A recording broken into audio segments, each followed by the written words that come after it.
The centenary celebrations in Telangana and Andhra. The subject is very critical one. India today and challenges before them. Before getting into the subject, I would like to take this opportunity to pay our revolutionary greetings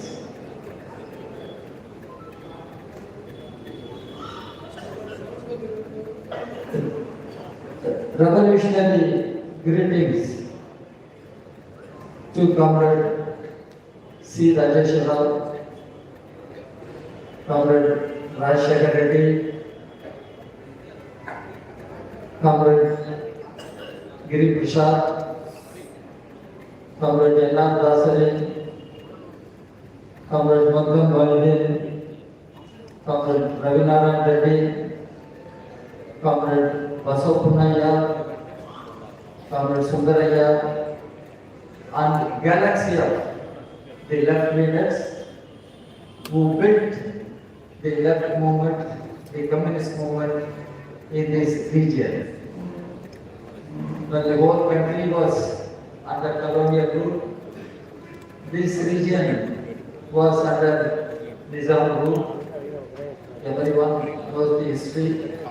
And here the communists built a militant, revolutionary mass movement, Kisan struggle, not only fighting against Nizam rule, fighting against colonial rule for the independence of the country. I take this opportunity to pay our salutes, revolutionary salutes to those great leaders who built the communist movement in this region. Comrades,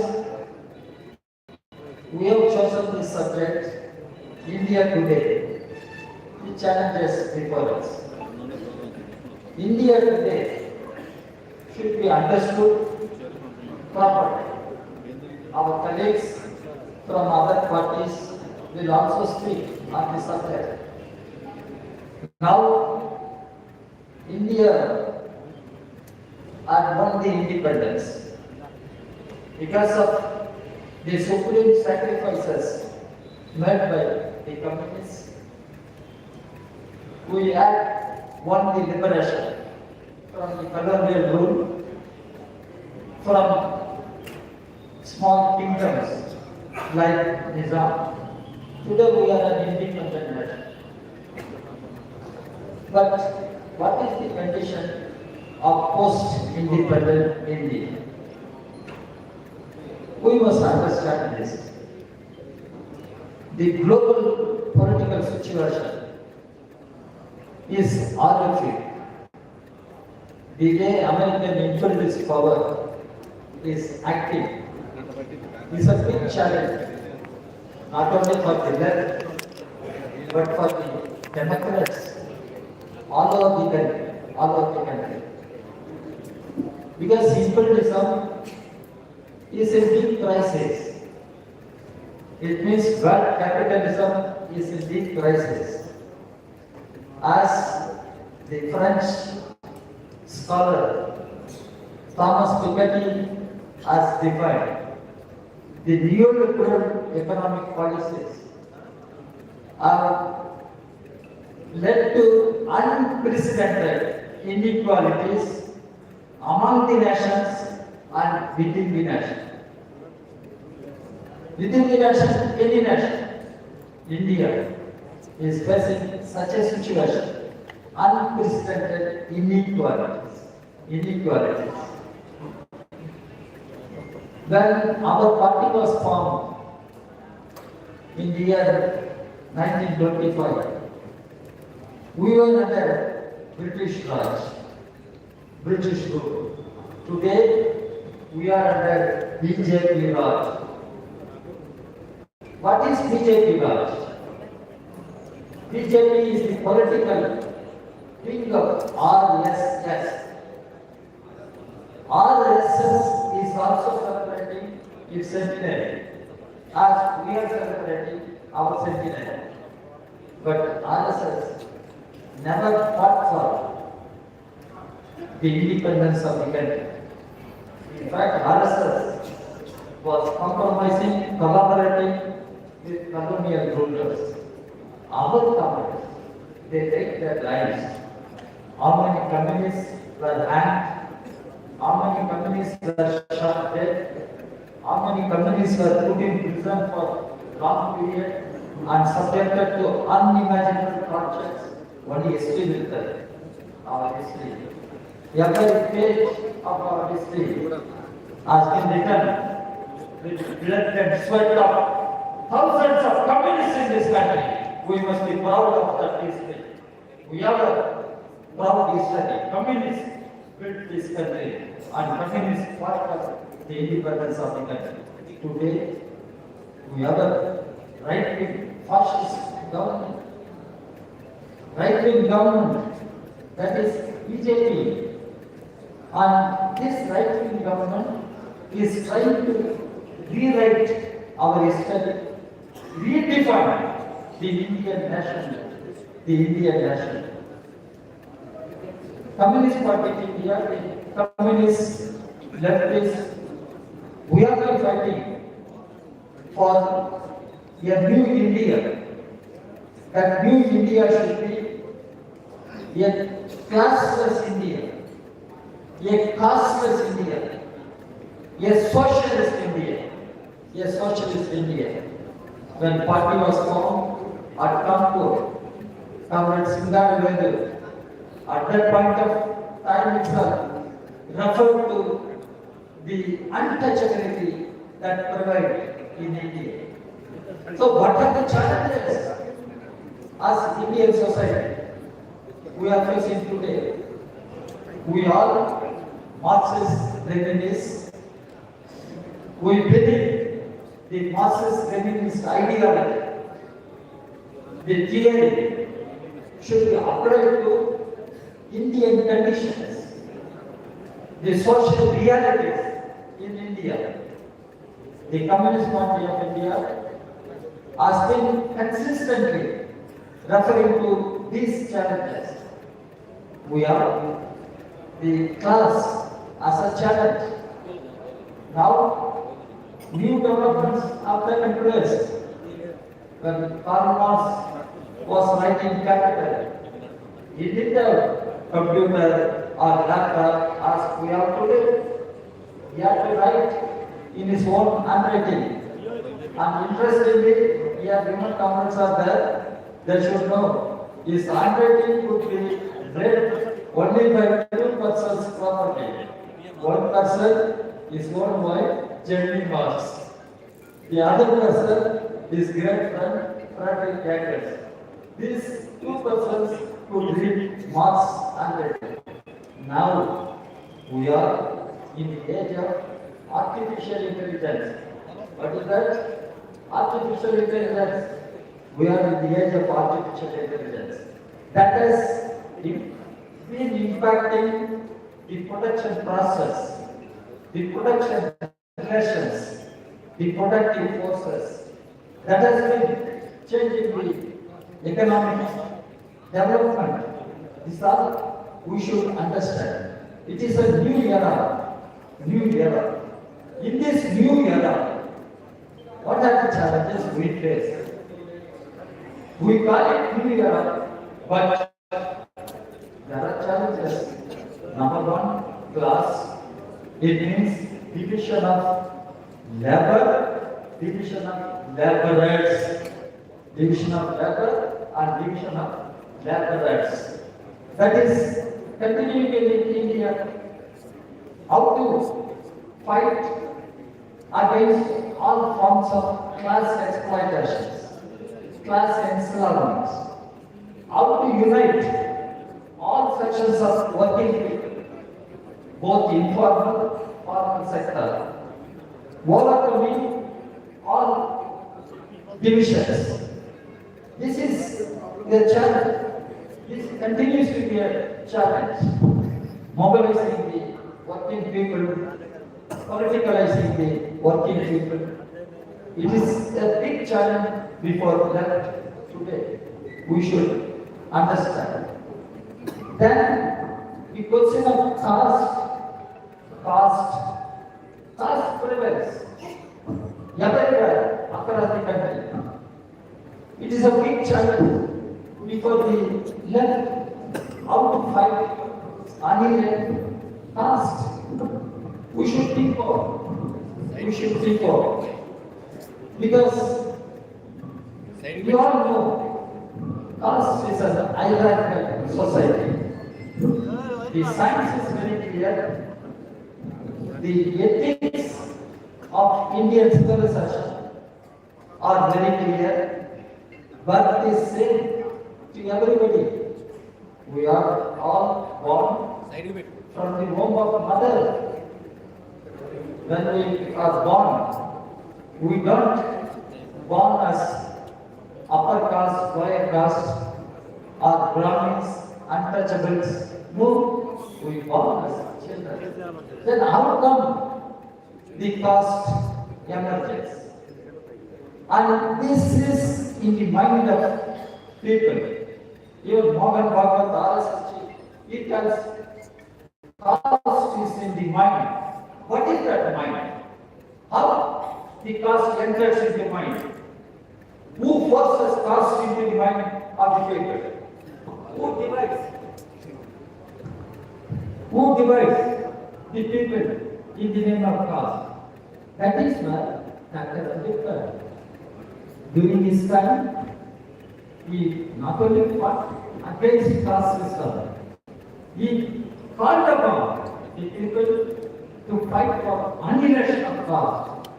Caste should be annihilated from our society. We are all human beings, and we should live as human beings, having love and compassion towards each other. When democracy is questioned, discussed, everybody refers to Abraham Lincoln. It is Abraham Lincoln who said, malice to none, compassion to all. Malice to none, compassion to all. This is what Abraham Lincoln said. But in India, we face caste. In the name of caste, how atrocities are taking place. Even a shadow of a little girl fell on somebody. That little girl happened to be a Dalit. She was lynched. Can we tolerate such evils in our country? I can go on narrating the caste atrocities, but the point is, caste is a challenge before the left movement to unite the people. How class exploitation is challenge before the left movement, caste is another challenge before the left movement. We have to fight against caste system, the evil of the caste. As Ambedkar said, we have to fight for annihilation of caste. Then comes the patriarchy. Now women are sitting here. Why atrocities against women are increasing? Why women do not get equal status in our society? Why women are treated as inferior? This patriarchy, how it is leading to atrocities against our women. How our women are lynched, tortured. Any step you take, you will come across such incidents. So the patriarchy is another big challenge before the left. So we have been continuously referring to these challenges because these are all issues on which we have to continue long-term battle, struggle. We have to continue. We have to unite people. We have to liberate people from that mindset, whatever may be. So we have to unite the people to fight against economic exploitations, to fight against social discrimination. These are now challenges before Indian left. Politically, at this point of time, we are facing challenge from BJP RSS. What is the challenge? We continue to argue India is a secular democratic republic. And RSS, BJP do not agree with the idea of secularism. They do not agree. And they are arguing even the constitution, the preamble should be thrown out, constitution should be thrown out. What is the meaning of secularism? What is the meaning of socialism? They don't agree. So they challenge the present constitution which we have today. And I don't need to enter into the history of drafting of Indian constitution. When Indian Constituent Assembly was constituted, who should take the drafting of Indian Constitution? There were several names considered. Jawaharlal Nehru got a few names. One name was Dr. Ambedkar. Pandit Jawaharlal Nehru and Gandhi showed the names and asked him, who can be the head of drafting committee of constitution? Mahatma Gandhi, without any blinking, immediately said, Dr. Ambedkar. It is Dr. Ambedkar. That's how Dr. Ambedkar became the chairman of drafting committee of constitution. He is the prime architect of our constitution, principal architect of our constitution. Ambedkar, at the beginning itself, made it clear, India can never become, should never become a theocratic nation. India should remain a secular democratic republic. That was the stand taken by Ambedkar.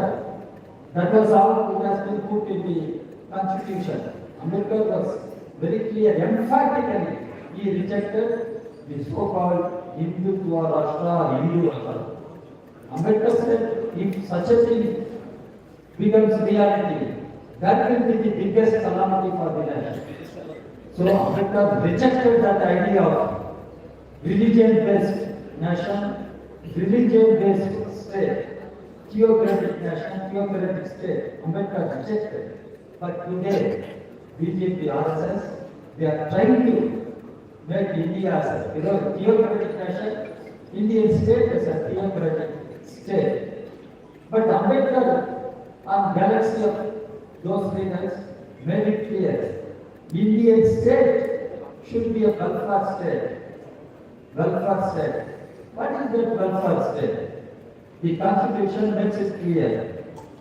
Indian state shall ensure all means of livelihood to all citizens, men and women. This is part of the constitution. Now what Modi is doing, Vikshit Bharat, G, Ram G. Can you spell the words? Ram G. What is this Ram G? And taking away the livelihood of the people, poor people, in the rural part of our country. And now, not only that, now the Modi government has passed the legislation to impose labor codes, 4 labor codes. What is this? Taking away of the rights of trade union movement, rights of working people in this country. That is why today there is a challenge before that to safeguard the constitution itself. When the constitution is under threat and left is having this challenge, how to save the present constitution, how to say the present constitution, which defines India as a secular republic, democratic republic, Indian state as a welfare state. One more thing we can go again. It is constitution which defines India as a federal country, Indian government as a federal government, India that is Bharat, union of states. That is what constitution says. In fact, Ambedkar originally went to the extent of saying India, United States of India. But when he drafted the constitution, he agreed India that is Bharat, union of states. Now, under Modi, under BJP, the government is snatching away all the powers, rights of the elected state government. Then what is happening? Now even the right to vote will remain as fundamental right of the citizens, as become a question mark after the exercise, special intensive revision of water laws. Again, I refer to Ambedkar. The Indian Republic began its journey ensuring all adult franchise to all citizens. The citizens must have a right to vote and at the age of voting right. Initially it was 21 years, now it is 18 years. 18 years. That 18 years also because of communist intervention, the union government agreed to reduce voting right. It was at the time of Chandrapal. He was in Parliament. He took up the issue to the private number bill. That is how voting right was reduced from 21 to 18. Now, Modi government is taking away the voting right. If right to vote is denied, then where is democracy? Where is democracy? This is another challenge we are facing today. Another challenge we are facing today. And Parliament is not working as Parliament, vibrant Parliament. Ambedkar said, Parliament is the supreme institution in our democracy, representing the sovereign will of the people. Sovereign will of the people. Now, what is happening in Parliament?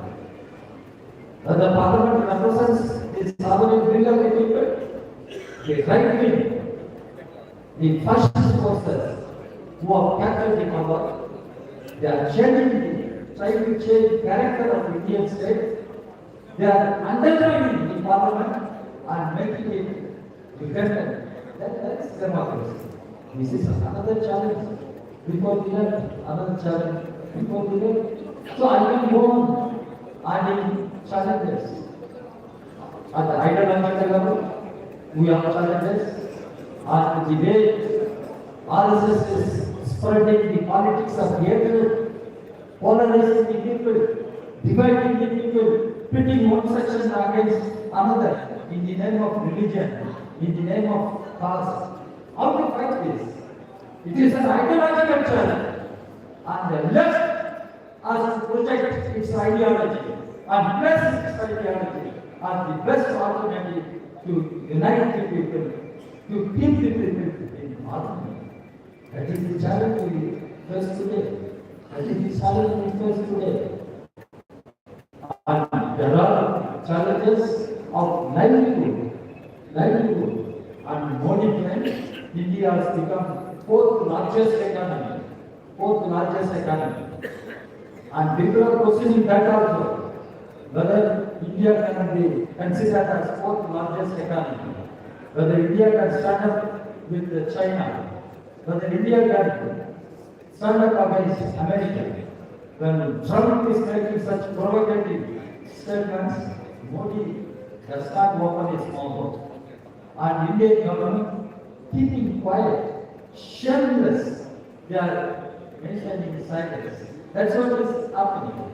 That's why, as far as the economy, livelihood concerns, we are challenged. We have to protect the livelihood of the people. And it is the challenge before the left. Only we can fight uncompromisingly against right-wing forces, BJP, RSS government. Only left can fight uncompromisingly, projecting its ideological positions. And we are fighting, and we will continue to fight. We will continue to fight. And here, the left must stand united, and we must fight united. And we are going to face very critical elections in the beginning of this year. Kerala will have elections, and it is a challenge before us. We should win the elections in Kerala. We should retain the LDF government in Kerala, because it is important, and that is the only left government in the whole country, and we should win elections in Kerala. West Bengal, we should revive our strength. The left should emerge as a force to be reckoned with. Nobody can ignore the left in West Bengal, and we must emerge as a force. And Tamil Nadu we are part of a secular coalition, but BJP is trying all its manipulative tactics to somehow disrupt the unity of secular democratic forces and to divide the people. There also, it is the land of Periyar, but BJP is not keeping quiet. There also, we should see that BJP doesn't get any foothold in Tamil Nadu. That is a challenge before the left in Tamil Nadu. Puducherry also, the same thing, Puducherry also. Assam, where the left should have reasonable presence in assemblies. We are agreeing to work under parliamentary democracy. Parliamentary democracy means the left parties must have reasonable presence in parliament, in state legislative assemblies. It is a big challenge. It's a big challenge before the left, and we have to think forward. Here, the left parties must work together, must have mutual trust, must have mutual accommodation at the time of elections in the states. And our united effort is needed in our. The strength of left should improve, strength of communists should improve, unity of communist movement is needed in Israel today. Indian democracy needs left should be a strong force. Communists should be a strong force. The unity of left, unity of communists must be strengthened. As far as unity of left, unity of communists, we have been very consistent. CPI has been consistent. It was Dr. Rajeshwar who made open call for the reunification of the communist movement. We have been working together. And but Comrade Surjit was General Secretary. After that, Comrade Prakash Karat, Comrade Sitaram Yechuri, we have been working together. And Comrade Deepak, we have been working together. Comrade Dayarajan, we have been working together. All along, but now we must move forward. And people, we should not allow anybody to question what is the future of Indian left. I used to say the future of India is the future of Indian left. Without us, what is the future of India? Ask them. Without us, what is the future of India?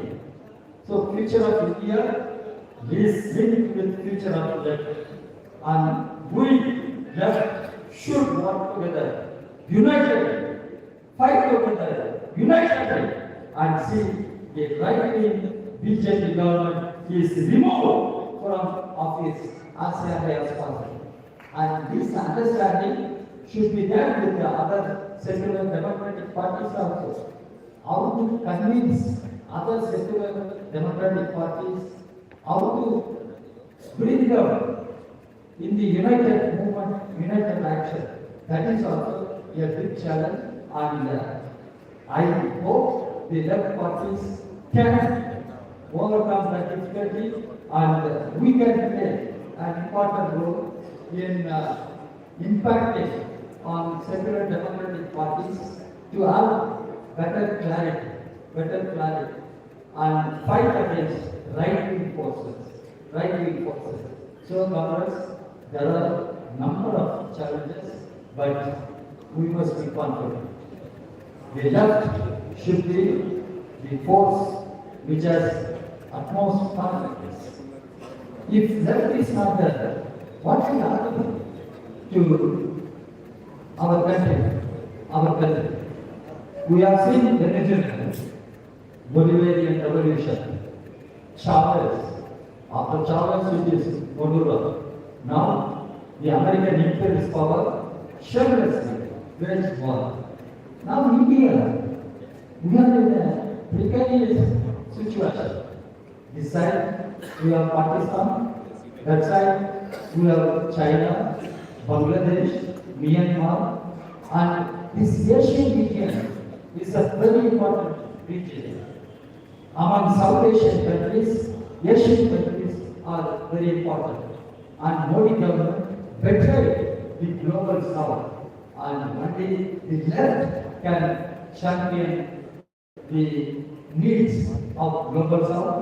And global South will have to emerge as a force in order to shape the global political force.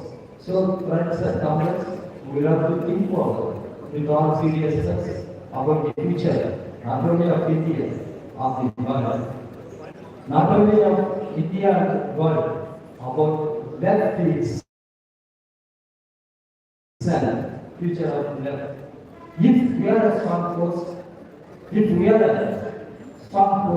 we can safeguard the interests of tired masses, the poor people, the working people, the farmers, the agricultural workers, the unemployed youth students, the women students, the children. So let us unitedly work, strengthen our movement, strengthen our people's movement and mass movement, and let us move forward. I highlighted some of the challenges, ideological, political, organizational. Now, our beloved comrades are here. They will give their views. They will also give their suggestions how to strengthen the left, the communist movement in the country. So, friends and comrades, I conclude congratulating the Telangana party, Andhra party, who have organized huge mass movement on 18th day before yesterday, and it was a very inspiring mass movement, mass rally in Khammam. I congratulate both Andhra party and Telangana party for their great effort.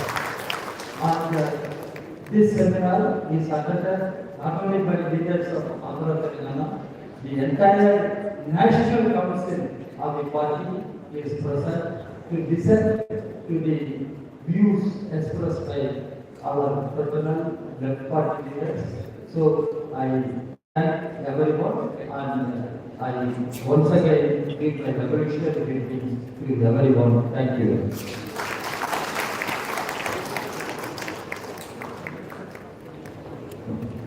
Congress.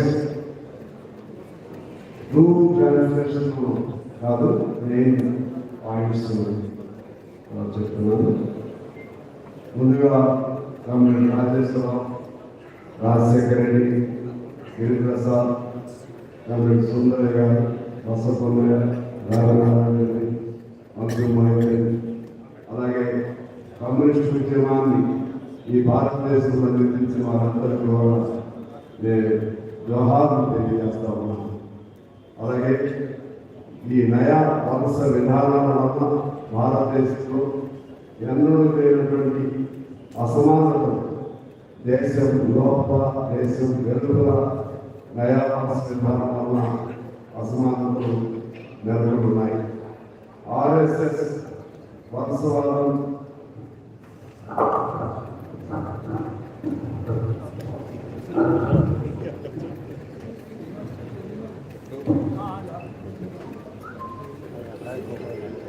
RSS ఈ దేశంలో స్వాతంత్రం కొరకు కానీ లేకుంటే ఇతర ప్రజా సంక్షేమం కొరకు పోరాటాలు ఎప్పుడు చేయలేదు.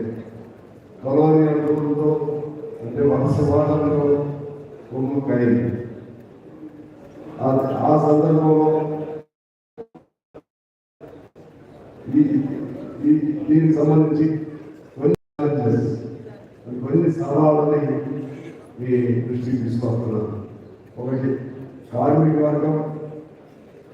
వర్గాన్ని కాపాడుకోవాలి, కార్మిక హక్కులను కాపాడుకోవాలి, వర్గం లేనటువంటి సమాజాన్ని మనం నిర్మించుకోవాలి. రెండో ఛాలెంజ్ కుల సమస్య. భారతదేశంలో ఈ కుల సమస్యను ఎలా ఎదుర్కోవాలనేది ఒక పెద్ద సమస్య. మోహన్ నగర్ కులం అనేది మనిషిలోనే సహజంగానే ఉంటుందనే పద్ధతిలో చెప్పారు. అసలు కులాన్ని ఎవరు క్రియేట్ చేశారు, ఎలా వచ్చింది? అందుకే ఎలిమినేషన్ ఆఫ్ క్యాస్ట్, కులాన్ని నిర్మూలించాల్సినటువంటి అవసరాన్ని మన డాక్టర్ అంబేద్కర్ గారు చెప్పారు. కనుక సమాజంగా మనం స్వీకరించాలి. అలాగే మహిళల్ని వారు ఇప్పటికి కూడా న్యూనతా భావంలో మగవారి కంటే ఇంకా తక్కువ భావంతో ఉండే విధంగా మహిళల్ని పరిగణిస్తా ఉన్నారు, మహిళల్ని వేధిస్తా ఉన్నారు, మహిళల్ని హత్య చేస్తూ ఉన్నారు, మానభంగాలు చేస్తూ ఉన్నారు. అది ఒక పెద్ద సవాలు కూడా ఈ దేశంలో ఉంది. ఇంకొక సవాలు సామాజిక వివక్షత. సామాజిక వివక్షతకి ఆ సామాజిక వివక్షతో పాటు ఆర్థిక దోపిడీ, అలాగే వ్యతిరేక సామాజిక వివక్షతకు పాల్గొనేటువంటి శక్తులకు వ్యతిరేకంగా సర్వజనాన్ని సమీకరించాలి.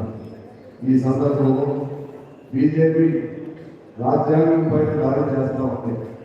సెక్యులరిజం, రిపబ్లిక్ అనే భావాన్ని నేను అంగీకరించమని చెప్పి చెప్తా ఉన్నాను.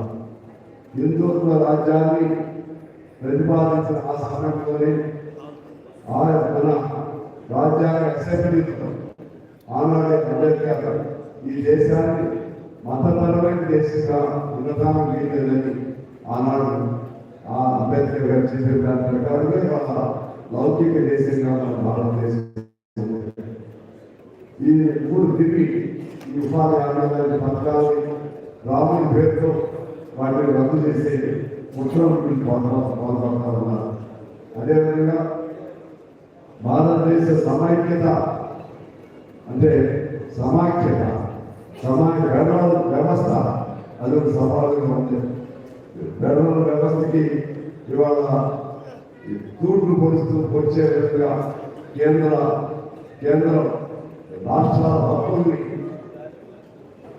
హరిస్తా ఉన్నాయి. అదొక సవాల్. అలాగే ఓటింగ్ హక్కుని లాగేస్తున్నారు. ఎన్నో పోరాటాల వల్ల వయోజన వరకు ఆ రోజుల్లో సంపాదించుకోవడం జరిగింది.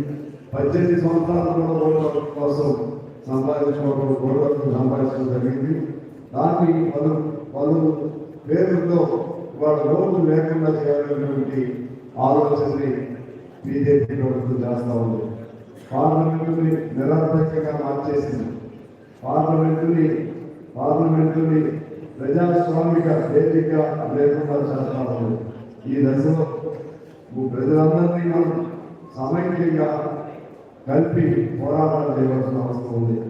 అదేవిధంగా మోడీ 4వ ఆర్థిక వ్యవస్థని చెప్తా ఉన్నారు. కానీ ట్రంప్ వాచాలతో ట్రంప్ ఇతర స్టేట్మెంట్స్ కానీ అతను చేస్తున్న ప్రకటన పట్ల కానీ ఒక్క మాట కూడా మరి మాట్లాడే ధైర్యం చేయలేకపోతున్నాను. ఈ అన్ని అంశాలపైన వామపక్షాలు పోరాటాలు ఉన్నాయి. ఇంకా పోరాటాలు, ఐక్య పోరాటాలు మరిన్ని చేయాల్సినటువంటి అవసరం ఉంది. ఇప్పుడు ఎన్నికలు రాబోతున్నటువంటి కేరళను మనం ఎట్టి పరిస్థితుల్లో కాపాడుకోవాలి. మనకి మిగిలి ఉన్నటువంటి లెఫ్ట్ రాష్ట్రాలని దానికోసం మరింత ఐక్యంగా మనం ముందుకు వెళ్ళాలి. అదేవిధంగా పశ్చిమ బెంగాల్లో లెఫ్ట్ ఈనాటికి కూడా అక్కడ ప్రభావవంతమైనటువంటి లెఫ్ట్గా ఉంది. ఎక్కడ దాన్ని కాపాడుకోవాలి. తమిళనాడులో కూడా మతం పేరుతో దొరబడడానికి ప్రయత్నం చేస్తున్నారు. దాన్ని కూడా మనం కాపాడుకోవాలి. అన్ని లెఫ్ట్ పార్టీస్ పరస్పర విశ్వాసంతో ఉండాలి. లెఫ్ట్ ఐక్యత, కమ్యూనిస్ట్ ఐక్యత, రీయూనిఫికేషన్, ఈ అన్ని అంశాలపైన మనం కలిసి నడవాల్సిన అవసరం ఉంది. ప్రకాష్ కారత్, అదేవిధంగా దివంగత సీతారాం యేచూరి, దీపాంకర్ భట్టాచార్య, ఇప్పుడు బేటీ గారు, మేమందరం కలిసి పనిచేస్తా ఉన్నాము. లెఫ్ట్ లేకుండా ఈరోజు పెద్ద సవాలు ఉంది. అది లెఫ్ట్ లేకుండా భారతదేశానికి భవిష్యత్తు ఉందా, కమ్యూనిస్టు లేకుండా భారతదేశానికి భవిష్యత్తు ఉందా? ఇది మనం ఆ ప్రశ్న కూడా ప్రజలందరిలోకి తీసుకెళ్ళాలి. అందుకే ఐక్యంగా పనిచేద్దాం, బీజేపీని తొలగిద్దాం. అదేవిధంగా లౌకిక ప్రజాతంత్ర పార్టీని కూడా మనలో ఎలా కలుపుకోవాలో దాని వైపు కూడా మనం కృషి చేద్దాం. ఆ విధంగా ఇవాళ జరిగేది కేవలం లెఫ్ట్ పార్టీకి సంబంధించినటువంటి సెమినార్ కాదు, దేశ భవిష్యత్తుకి సంబంధించినటువంటి సెమినార్గా భావిస్తూ దీనివల్ల ఈ దేశంలో పేద ప్రజలు, యువకులు, వ్యవసాయ కార్మికులు, మహిళలు సర్వ వర్గాల ప్రయోజనాలు కాపాడే విధంగా ఆయన ఈ వామపక్ష పార్టీలు, కమ్యూనిస్ట్ పార్టీలుగా మనం కలిసి ముందుకు నడుద్దామని చెప్పి తెలియజేస్తూ, మన జరిగినటువంటి 100 ఏళ్ల వేడుకలు ఎంతో ఘనంగా జరిగినటువంటి తెలంగాణ, ఆంధ్రప్రదేశ్ రెండు పార్టీలకు ప్రత్యేకించి ఖమ్మం జిల్లాకు నేను అభినందనలు తెలియజేస్తాను. ఇది Now I request Comrade Baby Girl, General Secretary of CPI, to come and deliver his speech regarding the issue, agenda issue, India and the challenges before left.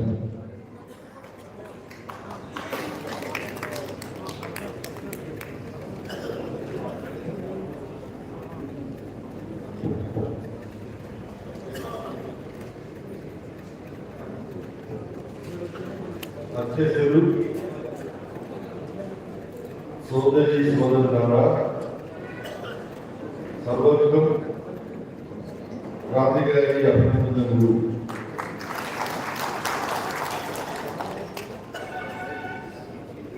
Esteemed comrades representing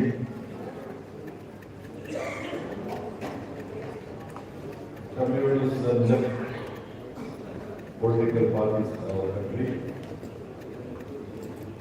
various national council members and comrades of CPI. First of all, I extend warm greetings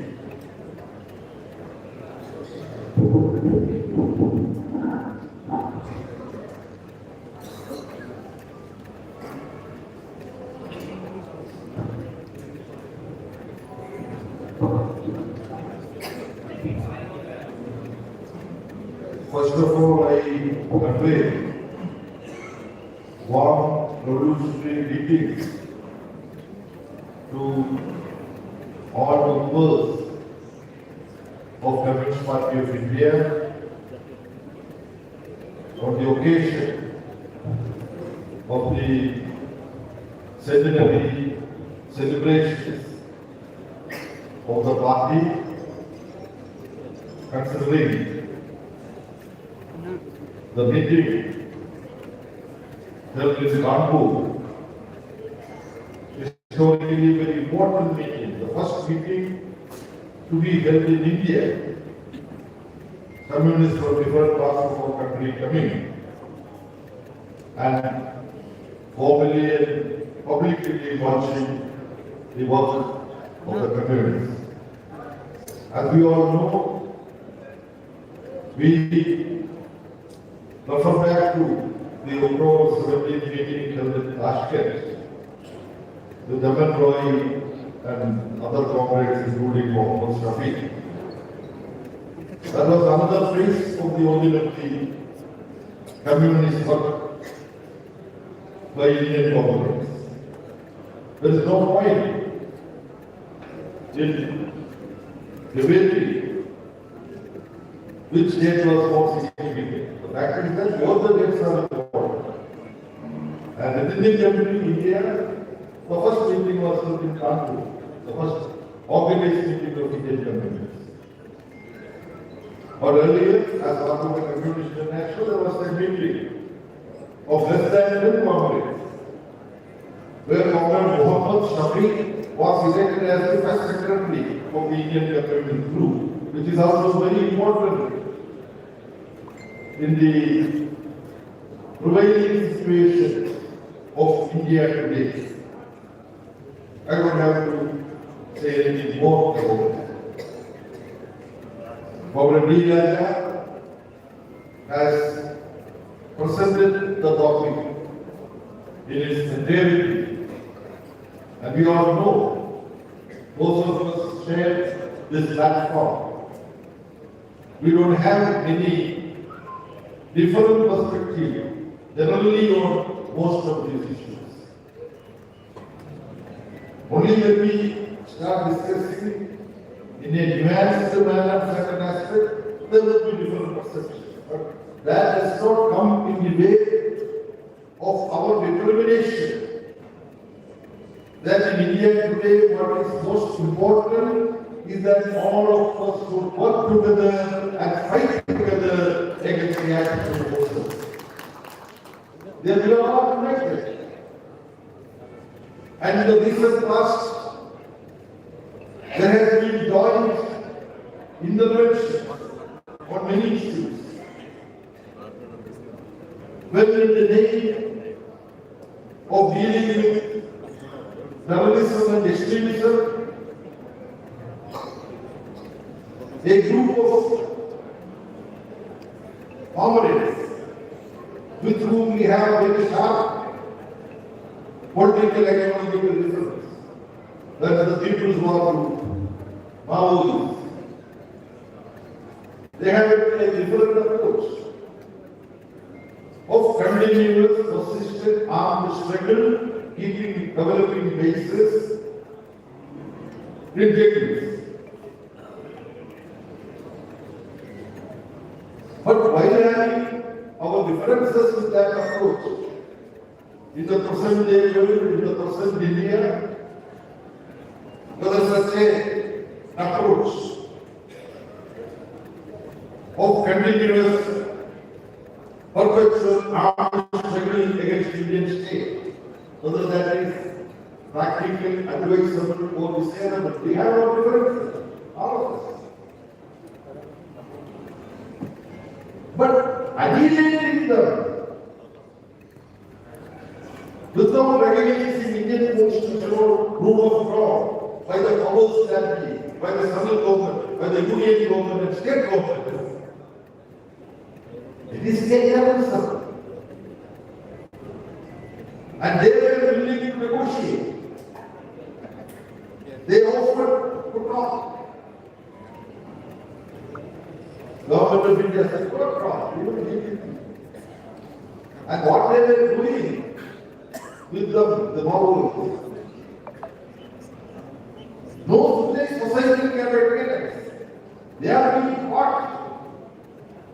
And they are asked to go out of the police station or whatever temporary arrangement they make in venues. When they move out, they are going forth there. Then they say they have been killed in encounter. This is naked lie. This is terrorist lie that Indian governments and state governments were doing. why I started talking about this. This is a matter which we discuss and we intervene in this matter.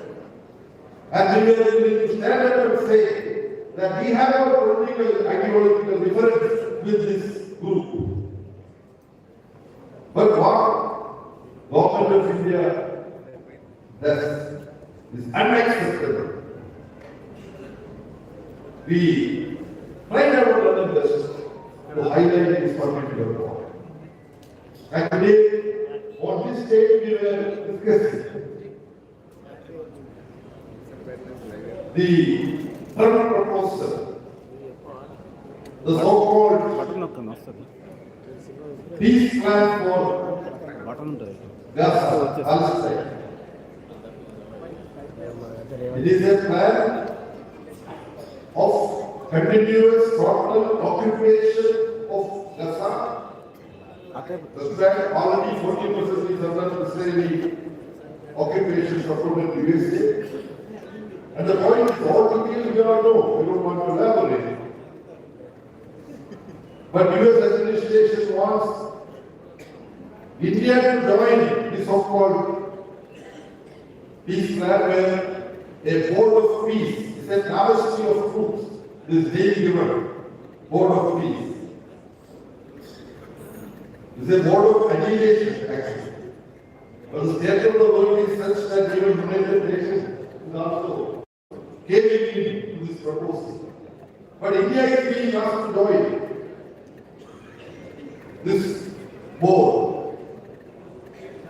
We have independently already taken position, all the parties, left parties, that India government should not join this plan from Netanyahu and some accomplices. So, in India today, how the left will react to emerging situation. Our political class, we are all on the same page that the biggest threat that the people of our country face today in our country, India, is the very fast, dangerous steps being taken by the Union government under Narendra Modi, which is an instrument in the hands of a fascist organization, Rashtriya Swayamsevak Sangh.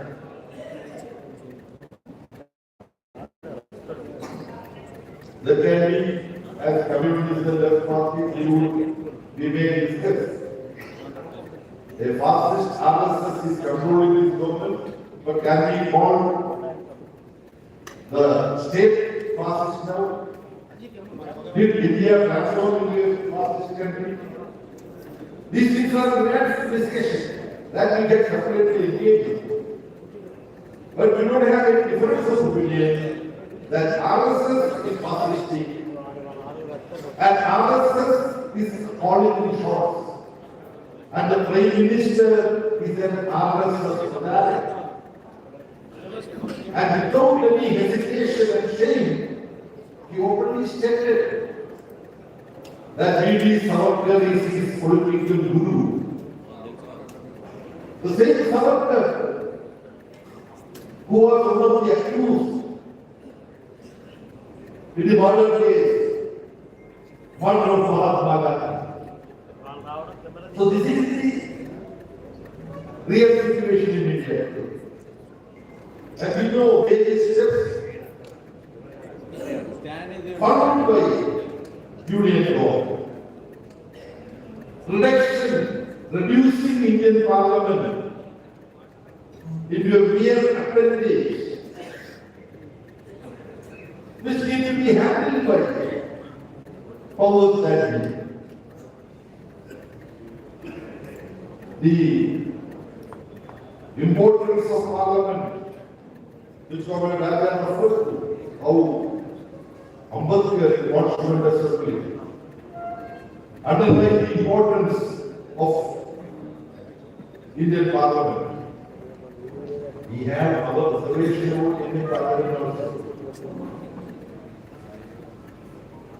It is not for the first time that Indian Parliament has been totally disarmed and made an instrument in the hands of the ruling dispensation. During emergency, we had that experience. It was almost a non-functioning parliament. But today, under fascist RSS and a political party BJP calling the shots, any democratic space of parliament has been totally removed. This just being reduced to a center.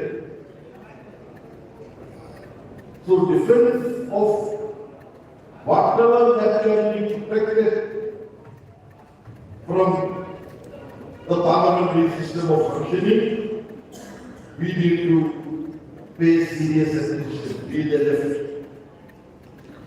And it's the classic understanding of those who follow Marxism that when the bourgeoisie or the right-wing political forces find the parliamentary system not convenient to their scheme of things,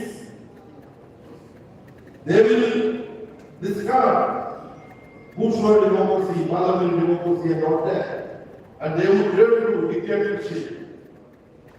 All cases like what we are facing in India or various other countries, they will turn to fascistic or neo-fascistic tendencies. Then it is the duty of the working class forces. It is the duty of communists and the left forces to hold high the flag of democracy when bourgeoisie discards it. So this is one of the very important responsibilities of left and capitalist forces. That there are different manifestations of their training, neo-fascist or fascist.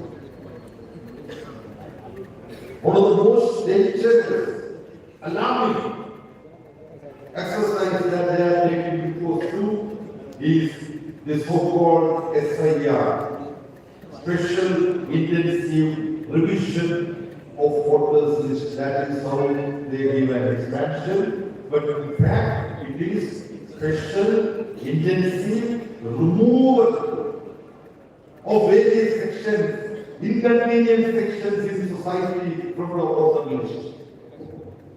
This is what they are doing systematically. Its impact, the way in which this is carried out, considering states' peculiarities, there are differences. I did not give opportunity to make their views. My vote and my wife's vote, our sons and daughters of all the commander. It was not to be found in Kerala. Then it was lost of the world. But similarly, you could complete the formality. Being a former member of parliament and all that, they believe it's a special. You don't want for any special thing in the community, but still the system. It is supposed to have certain safeguards to ensure that such things are not being fixed. But the vice admiral case in Goa and so many other cases, this may appear, but that way it was not feeling. So the special intensive removal from the voters' list, they have a grand plan with regard to all the dimensions have not been discussed in our society. Why? This special removal is happening parallel to the census exercise. And there is one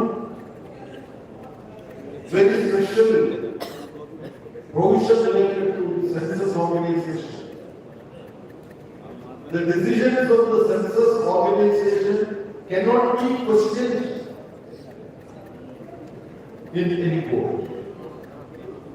This is the kind of provision that is existing today. And some friends, public intellectuals, they have been discussing about this, including former Home Secretaries and senior Indian Foreign Service officers and scholars, that there could be some scheme, because the delimitation has to start on the basis of the new census. And the Constitution Amendment made was that the new delimitation would take place only after a quarter century, that after 2025, only after 2026. That originally should have been 2031 census, because census is the consistent age. 2021 census was not take place because of COVID. But it could take place in 2023. They delayed it. Now they are doing it. What is being suspected is that before 2029 election, next Lok Sabha election has to be in 2029. The census that is taking place now, with the new technology available and the way in which RSS does various things, they know how to circumvent various functions. There can be a scenario where before 2029 they may go for delimitation also, whereby if on the basis of new census delimitation takes place, already in public sphere there has been discussion. Most of the South Indian states are going to lose the census of cities. Long and short, the overall possible impact would be the area where BJP thinks that BJP means, sorry, actually I said RSS thinks. BJP is something but RSS. As per RSS calculation,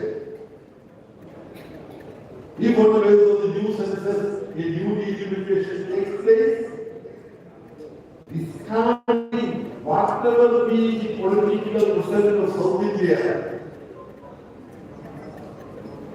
with the other states, comfortable to the majority can be organized by the RSS dispensation. This is the calculation. I don't want to go into more details about this issue. On this we need to have wider discussion. And we need to have experts and professionals who are knowledgeable about these matters to form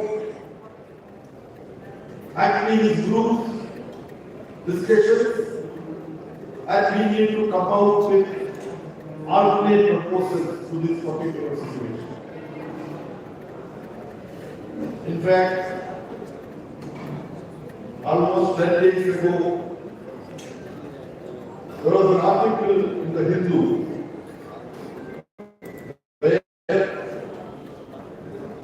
various possible alternatives to representation of people in various people's representative bodies can be considered. For example, in the European Parliament, countries with various populations are being represented. So a national proportion is being worked out in the representation of European Parliament, where countries belonging to the bracket with larger population, their representation would be proportionately brought down in a reasonable manner. Similarly, countries which belong to the category with lower population, their representation in European Parliament would be brought up with a mathematically rational proportion. So various methods are there. RSS scheme of misusing the census and misusing the delimitation, which is inevitable once it's done before. Through a constitutional amendment, as a special case, it was decided that it can be only after office. How we can prevent the RSS technically taking advantage of a task that is enunciated in the Constitution. Comrades, as large ground has already been covered by Comrade Raja, as I have mentioned, we all agree there is no point repeating those things. But there was a reference made about the settling of the Manreka. It is not just a question of a new nomenclature, new name being introduced. Our Devakar was asking me, which he can speak. I don't want to rope him off explaining that point, but he says, well, this is the point. But we also should say the new name that they have proposed. G, Ram G. There is no need. That is not part. The most important part is the skill. This being sought to be skilled. And how this skill came into operation? We should understand very briefly history. Many of you know. This scheme is the work of the United Progressive Alliance, UPA government, Manmohan Singh government implemented. But on behalf of the left, with all humility, we need to set the record straight, but for the intense, protracted fight that the left put up in the UPA coordination meeting for this project to be accepted and implemented by the UPA government. This is not bad coming to you. Many of our government also don't know. In this UPA, chairperson also played a role. Finally, it was the question. We are not participating in the government. That time left was over 60. You should remember, all the left parties together. And Congress leader Manmohan Singh did not have majority in Lok Sabha. It was with the support of his left. And of course, other political parties also. But without the support of the left, even numerically, Manmohan Singh government would not have stayed. Then we said, by extending support, we are not asking any spoils of power. For example, We should be permitted to nominate 3-4 governors in some state. Did we ever ask?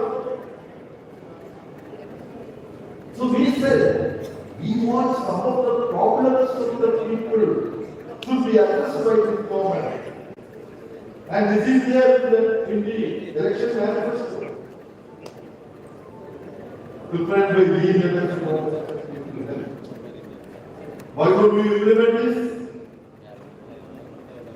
Then, for a project in a government, especially central government, to be accepted and implemented, three important people need to come together on board, except me. Who are they? Prime Minister naturally, Finance Minister naturally. Those days there was planning commission also. Planning commission vice chairman. Prime Minister one day was vice chairman of planning commission also. I was sorry. So Manmohan Singh was an innocent man. Was not a political man.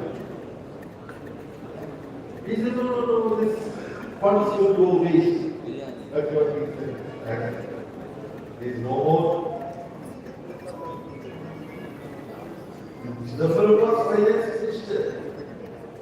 He said, no, I agree with Manmohan Singh. This project will not give any benefit to people. You will be just wasting resources. This is one day Singh as I said, this is by throwing funds down the line.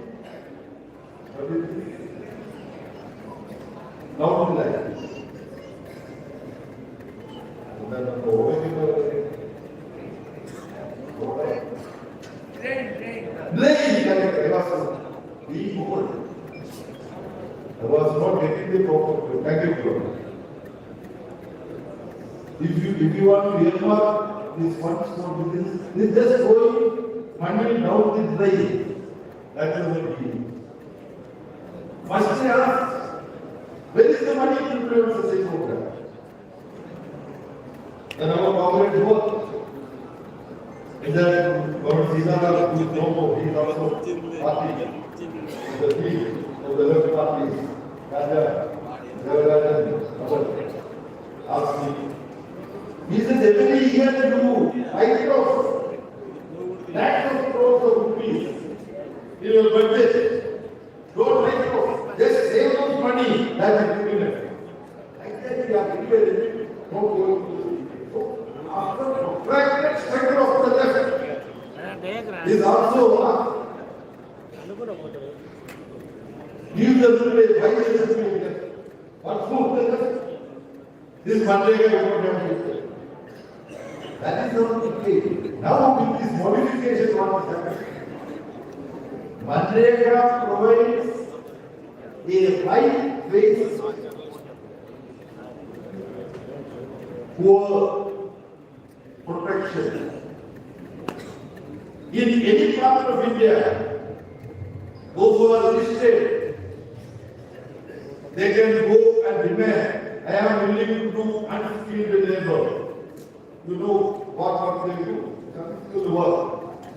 They should be given work and the wages for that work. If the government is unable to give them some work, equivalent to the wage should be given. That is this Manrega. Now what is in the amendment form, what is the effect? Section 5(1), which says central government notify how and where this project need to be implemented.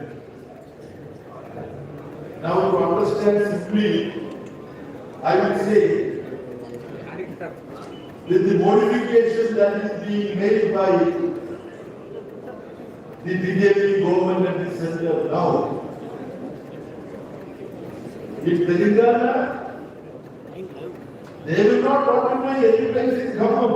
If some government does not want it, they will notify that some blocks in some district of Telangana only, this project will be implemented. That is.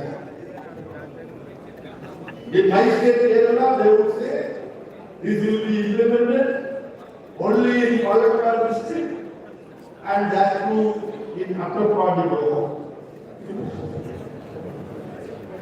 This is the dangerous move by the central government of like these forces, these communal fascistic forces, its predecessors assassinated Mahatma Gandhi. This project also is being assassinated.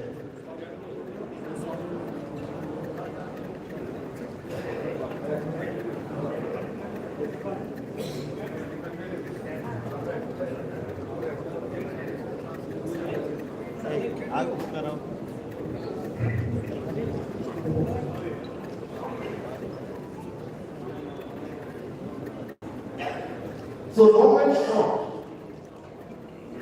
it is not just a question of the name being changed in a historical manner. They are unhappy with the name of Mahatma Gandhi. That's important. Because Mahatma Gandhi stood and lived for communal amity. That's why he was assassinated. Now they are assassinating a pro-war project which was implemented by the UPA government with the support of the left. They not only re-christened itself, changed its name, which itself is unpardonable, because they want to know the name of the father of the nation. They are, for all practical purposes, some people said it is a mercy killing of a job project for the poor. I would correct, it is not a mercy killing by BJP government, it is a merciless killing of a very important project aimed at helping, extending some help for the sustenance of the poorest of the poor in Indian society. So one of the important tasks that we should take up by the left forces basically, because within the UPA we negotiated and we have engaged in a friendly fight with Congress to get it implemented. So we the left have decided to take it very seriously, and wherever possible within the structure of Indian platform also, we should take this up in a very, very serious manner. As the minister in charge of this district, I think, he has come, and there are many other speakers. I don't want to take much of the time. The foreign policy deviation that is happening in the process. I already mentioned about Palestine. If you look at the world map before 1948, you will only see Palestine in that area. You will not find Israel there. Now Israel is the creation of 1948. You have also played a role in that. You recognize it. But Palestine should accept it. Palestinian people should have a land to live. A land when they die to bury. In the scheme of US imperialism and Netanyahu, they don't do it. Israel is occupying the entire Palestinian land. Where does Narendra Modi government stand on this issue? This is the question. So one issue issues related to Indian working class, Indian peasant, Indian agricultural labor, Indian women, youth and students. The left need to unite and left would like to cooperate with other forces also, which are willing to fight against this fascistic RSS and RSS controlled government at the center and in many states. But we have to hold high the time-tested foreign policy of being with the third world, being with those countries which have to fight imperialism for liberation, countries of Asia, Africa and Latin America. That policy has been totally abandoned by Narendra Modi government now. This is also an issue on which the left and democratic forces should join hands in the coming days. I do not want to speak about the income disparity that exists in our country. There are various other points, but since I feel I should not exceed the time limit by concluding, I want to mention that there are issues which the left collectively need to reflect. When we fight against all forms of communalism, in many places, this is being wrongly projected as the left taking an position against religion. Especially the majoritarian communal outfits capturing an overarching influence over the minds of the people. This narrative happens in many places. So we have to distinctly differentiate our fight against communalism and our approach to religion. Religion is a social philosophy. Some of us would be respecting all the religions and we may not be professing any particular religion. That is my position. But we are not anti-religion. When we criticize communalism, it is not opposition to that particular religion.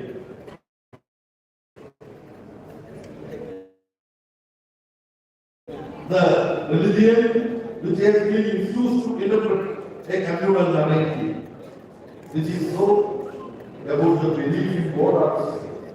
I understand in many places to isolate leftist forces, other political parties, mostly communal based political parties, say, oh, this leftist, communists, they are against God. They don't believe in God. We know in the constitution of communist parties, there is no provision that communist party members should be against religion or against God. Those who believe in religion, those who believe in God, they can also join the left party. When we think about the future of the left, to fight far-rightist forces, we have to expand the independent strength of each left-wing democratic political force. And this kind of misrepresentation about the left among the masses of people, this is also adversely affecting the expansion and growth of the left forces. So there are umpteen issues we need to seriously discuss when we try to address the question why the left is not expanding the way it should. I don't want to cover all the other ground. The left, despite certain differences when we take up ideological issues, the left remains united. The independent growth of various left political parties are very important. Without the left there is no future for the idea of India. With the viewers, I can go. Thank you very much for it.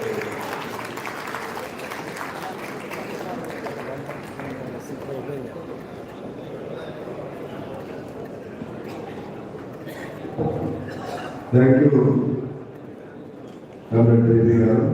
You have delivered very good message to the gathering. Actually, అందరికీ మేము మనం చేసేది ఏంటంటే time తక్కువ కాబట్టి translate చేయట్లేదు.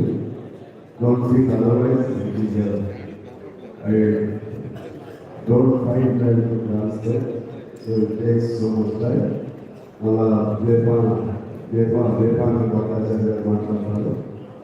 మధ్యలో మన ఉప ముఖ్యమంత్రి గారు వచ్చారు, వారు కూడా మాట్లాడతారు.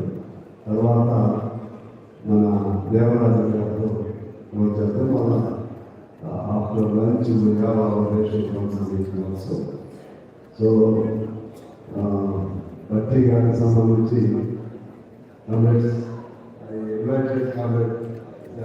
బట్టి గారు who has got an extensive knowledge of all the subjects.